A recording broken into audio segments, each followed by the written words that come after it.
ಮುತ್ತೈದೆಯು ಪತಿವೃತಿಯಾಗಿ ನಡೆದುಕೊಂಡು ಬಂದಿದ್ದೇ ಆದರೆ ಪೂರ್ವ ಕಾಲದಲ್ಲಿ ಇದೇ ಭೂಮಂಡಲದಲ್ಲಿ 10 ಜನ ಮಹಾಪತಿವೃತಿಯರು ಆಳಿ ಹೋದಂತಹ ಭೂಮಿ ಇದು. ಮಹಾಸತಿ ಅನಿಸೂಯಾದೇವಿ, ಸತ್ಯವಾನ ಸಾವಿತ್ರಿ, ಅರುಂಧತಿ ದೇವಿ, ಪ್ರಭಾವತಿ ದೇವಿ, ಅನಿಲಾದೇವಿ, ಹೀಗೆ 10 ಜನ ಮುತ್ತೈದೆಯರು ಪತಿವೃತಿಯರಲ್ಲಿ ಓರ್ವ ಪತಿವೃತಿಯ ಚರಿತ್ರೆಯನ್ನ ಚಿಕ್ಕದಾಗಿ ಚೊಕ್ಕಾಗಿ ಹೇಳುವೆವು. ಶಾಂತ ರೀತಿಯಿಂದ ಸಕಲ ಸದ್ಭಕ್ತರು ಆಲಿಸಬೇಕು. ಪೂರ್ವ ಕಾಲದಲ್ಲಿ ಅನಿಸೂಯಾದೇವಿಯ ತಂಗಿಯಾಗಿರ್ತಕ್ಕಂಥ ಅನಿಲಾದೇವಿಯು ಕೂಡ ಮಹಾಪತಿವೃತಿಯು. ಅನಿಸೂಯಾದೇವಿ ತನ್ನ ಪತಿವ್ರತಾ ಪ್ರಭಾವದಿಂದ ತನ್ನ ತ್ರಿಮೂರ್ತಿಗಳನ್ನೇ ತನ್ನ ಮನೆಯಲ್ಲಿ ಶಿಶುಗಳನ್ನಾಗಿ ಮಾಡಿ ತನ್ನ ಎದೆ ಹಾಲನ್ನು ಉಣಿಸಿದಳು. ಆ ಅನಿಸೂಯ ತಂಗಿಯಾಗಿರ್ತಕ್ಕಂಥ ಅನಿಲಾದೇವಿಯ ಅಕ್ಕನ ಮಾತುಗಳನ್ನ ಕೇಳಿ ನಾನು ಕೂಡ ಅಕ್ಕನಂತೆ ಪತಿವೃತಿಯಾಗಿ ಬಾಳಬೇಕು, ಈ ಭೂಲೋಕದಲ್ಲಿ ಸೂರ್ಯ ಚಂದ್ರಾದಿಗಳು ಇರುವವರೆಗೂ ನನ್ನ ಹೆಸರು ಅಜರಾಮರವಾಗಿ ಉಳಿಯಬೇಕೆಂದು ಕಾಲವನ್ನೇ ಕಳೆಯುತ್ತಿರುವಂತಹ ಸಮಯದಲ್ಲಿ ಅನಿಲಾದೇವಿಗೆ ಮದುವೆಯನ್ನೇ ಮಾಡಬೇಕೆಂದು ತಂದೆ ತಾಯಿಗಳು ಇಚ್ಛೆಯನ್ನು ಪಟ್ಟು ಅನಿಲಾದೇವಿಯ ಮದುವೆಗೆ ವರನನ್ನ ಹುಡುಕಬೇಕೆಂದು ಊರು ಕೇರಿಗಳನ್ನೇ ಸುತ್ತುತ್ತಾ ಬಂದು ಒಂದು ಗ್ರಾಮದಲ್ಲಿ ಇರ್ತಕ್ಕಂಥ ಓರ್ವ ಭಕ್ತನನ್ನ ಕಂಡು ಆತನು ದಿನನಿತ್ಯ ದೇವರ ಪೂಜೆಯನ್ನೇ ಮಾಡಿ ದೇವಸ್ಥಾನಕ್ಕೆ ಹೋಗಿ ಗುಡಿ ಗಂಟೆಯನ್ನೇ ಬಾರಿಸಿ ಮಂಗಳಾರತಿಯನ್ನೇ ಮಾಡಿ ಪೂಜೆ ಪ್ರಸಾದವನ್ನೇ ಮಾಡಿ ಒಂದು ಪ್ರಸಾದವನ್ನು ಮಾಡಿ ತನ್ನ ಜೀವನವನ್ನು ಕಳೆಯುತ್ತಿರುವುದನ್ನ ಕಂಡು ಈತನೇ ನಮ್ಮ ಮಗಳಿಗೆ ಯೋಗ್ಯವರನೆಂದು ಆರಿಸಿ ತಂದು ಅನಿಲಾದೇವಿಗೂ ಮತ್ತು ಕೌಶಿಕ ಎಂಬವರನಿಗೂ ಮದುವೆಯನ್ನೇ ಮಾಡಿಸಿದರು. ಹೀಗೆ ಕೆಲವು ದಿನಗಳು ಕಳೆದ ನಂತರ ದಂಪತಿಗಳು ಜೀವನವನ್ನೇ ನಡೆಸುತ್ತಾ ಅನಿಲಾದೇವಿ ದಿನನಿತ್ಯ ಬೆಳಿಗ್ಗೆ ಏಳುವುದು, ಎದ್ದ ತಕ್ಷಣ ಪತಿಯ ಪಾದವನ್ನು ಮುಟ್ಟಿ ಎಣೆಗೆ ಹಚ್ಚಿ ನಮಸ್ಕಾರವನ್ನು ಮಾಡುವುದು, ತದನಂತರವಾಗಿ ಪತಿಯ ಪಾದವನ್ನೇ ತೊಳೆದು ಪಾದೋದಕವನ್ನೇ ತೆಗೆದುಕೊಂಡು ತನ್ನ ಶಿರದ ಮೇಲೆ ಹಾಕಿಕೊಂಡು ಮನೆಯಲ್ಲಿರ್ತಕ್ಕಂಥ ಕಸ ಕಡ್ಡಿಗಳನ್ನೇ ತೆಗೆದು ಹಾಕಿ ಮನೆಯ ಅಂಗಳಕ್ಕೆ ಪನ್ನೀರನ್ನೇ ಹಾಕಿ ರಂಗೋಲಿಯನ್ನೇ ಬಿಡಿಸಿ ಪತಿ ಹೇಳುವುದ ಮುಂಚಿತವಾಗಿ ಬಿಸಿ ನೀರನ್ನೇ ಸಿದ್ಧಪಡಿಸಿ ಪತಿಯ ಸ್ನಾನವನ್ನೇ ಮಾಡಿಸಿ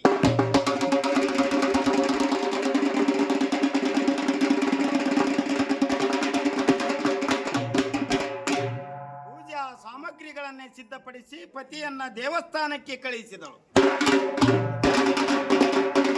ಪತಿಯಾಗಿರ್ತಕ್ಕಂಥ ಕೌಶಿಕನು ಹೀಗೆ ಎಷ್ಟೇ ದಿನಗಳು ಪತಿಯಿಂದ ತನ್ನ ಸೇವೆಯನ್ನೇ ಮಾಡುತ್ತಾ ದೇವಸ್ಥಾನಕ್ಕೆ ಹೋಗುವುದು, ದೇವರ ಪೂಜೆಯನ್ನೇ ಮಾಡುವುದು ತನ್ನ ನಿತ್ಯ ಕಾಯಕವನ್ನಾಗಿ ಮಾಡಿಕೊಂಡ. ಅದೇ ದೇವಸ್ಥಾನದ ಕಟ್ಟಿಯ ಮೇಲೆ ಕೆಲವರು ಊರ ಜನರು ಕೂಡಿಕೊಂಡು ಪೂಜನ್ನಾಡುತ್ತಿರುವುದನ್ನ ಕಂಡು ಸಮಯ ಕಳೆಯುವುದಕ್ಕೋಸ್ಕರವಾಗಿ ಅವನ ಸಂಗಡಿಗರೊಂದಿಗೆ ಅವರು ಕೂಡ ಕುಳಿತುಕೊಳ್ಳಲು ಕೆಲವು ದಿನಗಳ ನಂತರ ತಾನೂ ಜೂಜನ್ನಾಡುವುದನ್ನ ಕಲಿತ. ಈ ರೀತಿಯಾಗಿ ಕೌಶಿಕ ಮಹಾರಾಜನು ಕೆಲವು ವರ್ಷ ದಿನಗಳ ಕಳೆದ ನಂತರ ಅಂತ ಜೂಜಾಡುವರನ್ನು ಕಂಡು ನಾನು ಅವರೊಂದಿಗೆ ಟೈಮ್ ಪಾಸ್ ಮಾಡಬೇಕೆಂದು ತಿಳಿದು ಅವರೊಡನೆ ಜೂಜಾಡುವುದನ್ನು ಕಂಡು ನಾನು ಕೂಡ ಪ್ರತಿನಿತ್ಯವೂ ಆ ಜೂಜಾಟವನ್ನು ಆಡುವುದಕ್ಕೆ ಹೋಗುತ್ತಿದ್ದನು. ಪತಿಯಾಗಿರ್ತಕ್ಕಂತ ಕೌಶಿಕನು ದೇವಸ್ಥಾನದಲ್ಲಿ ಜೂದನ್ನಾಡುವನೆಂದರೂ ಸಹಿತ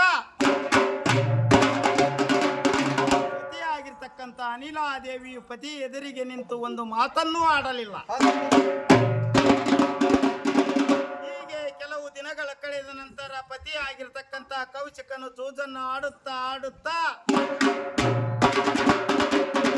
ತನ್ನ ಸ್ನೇಹಿತರೊಂದಿಗೆ ಮಾಂಸ ಖಂಡಗಳನ್ನ ತಿನ್ನುವುದು, ಚಂದಿ ಸರಾಯನ್ನ ಕುಡಿಯುವುದಕ್ಕೆ ಎತ್ತಿದನು.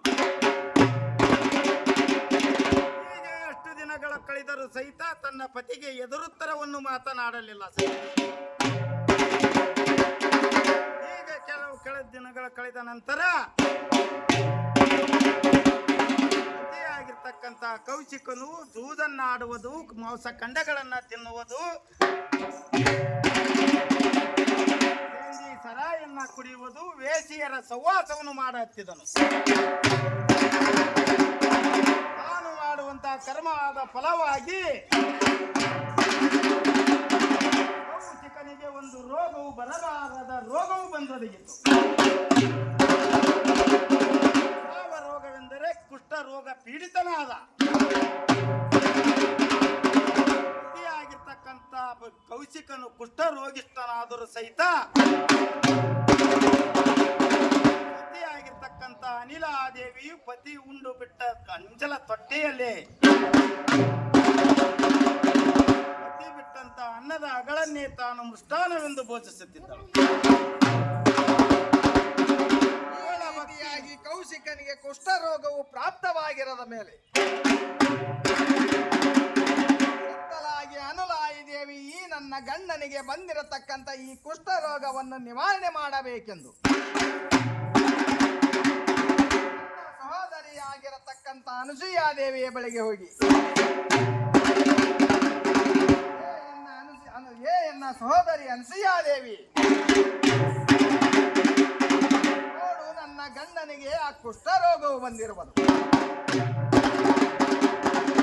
ಕುಷ್ಠರೋಗವನ್ನು ನಿವಾರಣೆ ಮಾಡುವುದಕ್ಕೋಸ್ಕರವಾಗಿ ನಾನು ಏನು ಮಾಡಬೇಕು ಅಕ್ಕ ಎಂದು ಕೇಳಲು ಎನ್ನ ತಂಗಿಯಾಗಿರ್ತಕ್ಕಂಥ ಅನಿಲಾದೇವಿ, ಕೇಳು. ಈ ಭೂಲೋಕದಲ್ಲಿ ನಾವು ಹುಟ್ಟುವ ಮೊದಲೇ ಬ್ರಹ್ಮನ ನಮ್ಮ ಹಣೆಬರವನ್ನ ಬರೆದಿರುವನಂತೆ. ಯಾವ ವಯಸ್ಸಿನಲ್ಲಿ ನಾವು ಏನಾಗಬೇಕು ಅದು ಆಗಿ ನಡೆಯುವುದು. ನಿನ್ನ ಮದುವೆಯಾಗುವ ವಸ್ತ್ರದಲ್ಲಿ ನಿನ್ನ ಗಂಡನು ಒಳ್ಳೆಯ ಸದ್ಗುಣಿ ಸಂಪನ್ನನಾಗಿದ್ದ. ಮದುವೆಯಾದ ಕೆಲವು ದಿನಗಳ ನಂತರ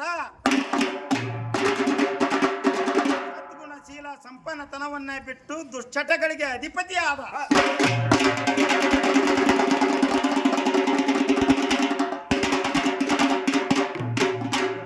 ಅವನು ಮಾಡಿದ ಕರ್ಮಾನುಸಾರವಾಗಿ ಅವನಿಗೆ ಕುಷ್ಠರೋಗವು ಬಂದೊದಗಿರುವುದು.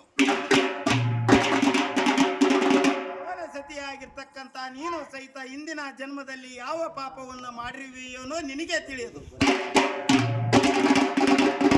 ಈ ಜನ್ಮದಲ್ಲಿ ಬಂದ ಫಲಭಾಗ್ಯವನ್ನು ನೀನು ಉಣ್ಣಲೇಬೇಕು ತಂಗಿ ಎಂದು ಹೇಳಿದಳು.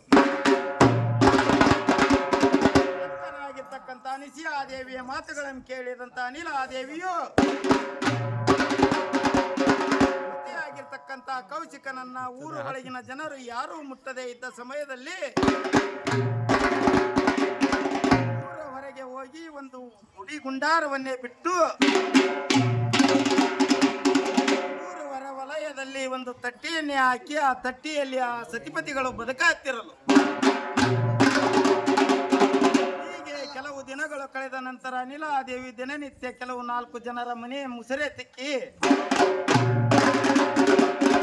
ಅವರು ಉಂಡು ಹುಟ್ಟು ಉಳಿದಂತ ಅಂಜಲವನ್ನೇ ತೆಗೆದುಕೊಂಡು ಬಂದು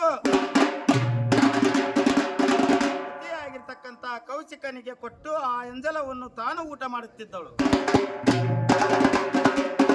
ಇವಳ ಪತಿರತ ಧರ್ಮವನ್ನ ಪರೀಕ್ಷಿಸ ಮಾಡಬೇಕೆಂದು ಒಂದಾನೊಂದು ದಿವಸ ವನದೇವಿಯು ಕೌಶಿಕನ ಊಟ ಮಾಡುವಂತಹ ಸಮಯದಲ್ಲಿ ಕುಷ್ಠರೋಗಿ ಪೀಡಿತನಾಗಿದ್ದರಿಂದ ಆತನ ಕಿರಿಬೆರಳು ಕತ್ತರಿಸಿ ಸಖೇಲಿ ಬೀಳಲು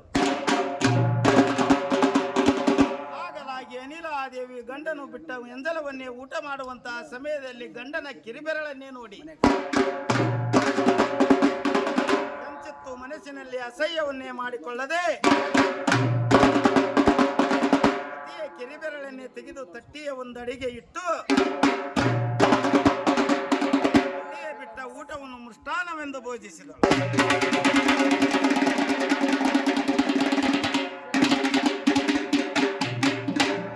ಹಾಗಲಾಗಿ ಇವಳ ಪರೀಕ್ಷೆಯನ್ನು ಇನ್ನೂ ಮಾಡಬೇಕೆಂದು ಗಂಡನಾಗಿರ್ತಕ್ಕಂಥ ಕೌಶಿಕನು ಹೇಳುತ್ತಾನೆ. ಎಲೆಯನ್ನ ಸತಿಯಾಗಿರ್ತಕ್ಕಂಥ ಅನಿಲಾದೇವಿ, ನನ್ನ ಜೀವನದಲ್ಲಿ ಮಾಡಬಾರದ ತಪ್ಪುಗಳನ್ನು ನಾನು ಮಾಡಿರುವೆ. ಆದರೆ ಇದೇ ಜನ್ಮದಲ್ಲಿ ನನ್ನದೊಂದು ಮಹದಾಸೆ ಇರುವುದು. ಆ ಆಸೆಯನ್ನ ನೀನು ನೆರವೇರಿಸಿ ಕೊಡುವೆಯಾ ಎಂದು ಕೇಳಿದನು. ಪತಿಯಾಗಿರ್ತಕ್ಕಂಥ ಅನಿಲಾದೇವಿಯ ಹಾಗೆ ಆಗಲೆಂದು ಪತಿಯ ಆಸೆಯನ್ನು ತೀರಿಸುವುದು ಸತಿಯಾದ ನನ್ನ ಧರ್ಮ. ನಿನ್ನ ಆಸೆ ಯಾವುದಿದ್ದರೂ ತೀರಿಸುವೆ ಎಂದು ಹೇಳಿದಾಗ ಕೌಶಿಕನು ಹೇಳುತ್ತಾನೆ, ನಮ್ಮೂರಿನ ರಾಜಬೀದಿಯ 3 ಅಂತಸ್ತಿನ ಮನೆಯೊಂದರಲ್ಲಿ ಲಲಿತ ಸನಾಮಣಿ ಎಂಬ ವೇಷೆ ಇರುವಳು. ಆ ವೇಷೆಯೊಂದಿಗೆ ನಾನು ಕಾಲವನ್ನು ಒಂದು ದಿನ ಕಳೆದರೆ ನಾನು ಈ ಭೂಲೋಕದಲ್ಲಿ ಹುಟ್ಟಿದ್ದು ಸಾರ್ಥಕವೆಂದೆನಿಸುವುದು.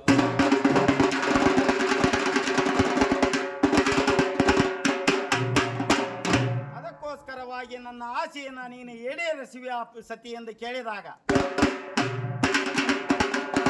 ಪತಿಯ ಮಾತಿಗೆ ಕೊಂಚು ಮಾತನಾಡದಂತ ಅನಿಲಾದೇವಿ ಹಾಗೆ ಆಗಲೆಂದು ಪತಿಯ ಆಸೆಯನ್ನೇ ತೀರಿಸುವುದು ಪತಿರತಿಯರ ಧರ್ಮವೆಂದು ತಿಳಿದು